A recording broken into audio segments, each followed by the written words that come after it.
I'm just here to say that sometimes it feels like we might be screaming into the void, right? Like, even now, making music and being on YouTube, I was always scared that I was just screaming into the void and kind of just, yelling and hoping that something would come back.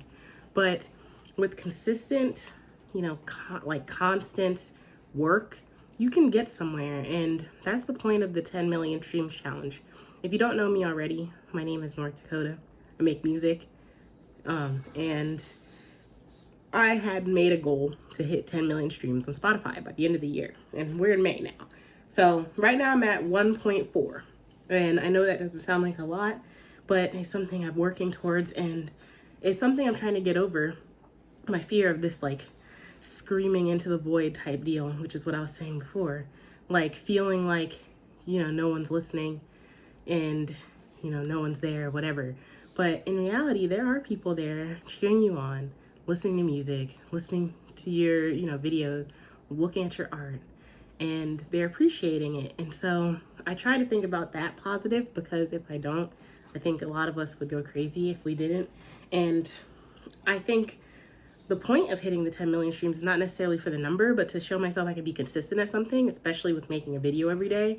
And being on day like 139, I'm realizing, or 140, I think actually, I'm realizing that like the more you just put your mind to something, like the better it gets, right? And I know that sounds like cheesy, but I say that because consistency is key.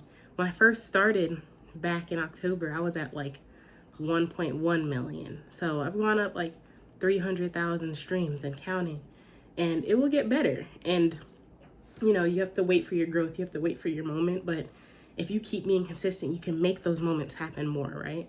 And so I say all that to kind of give a little check-in, but also tell you that it can be hard, and sometimes it can feel like you're screaming into the void, or you're not getting anyone's attention, or people aren't finding you. And I know people have different ideas of discourse and things around that. Oh, it's because it's not good. Oh, the content, all the gurus, the content's not good, blah, blah.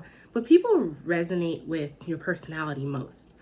There have been famous TikTokers and Viners and musicians and everything who all they had was a phone camera, and they somehow made it happen. They didn't have great equipment.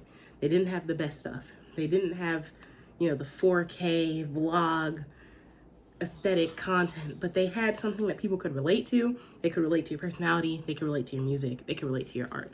And you have to remember that that's the priority. Even though I'm prioritizing making videos and making music, and that content is a big part of it, I also realize that the value is in people actually resonating with your music, people actually resonating with your personality. And so if you feel like, you're shouting but no one hears you, that one or two are really important, because it exponentially grows as you find your voice, as you scream, into that internet void that we're all worried about. And soon enough, people will start yelling back. I'll see you tomorrow.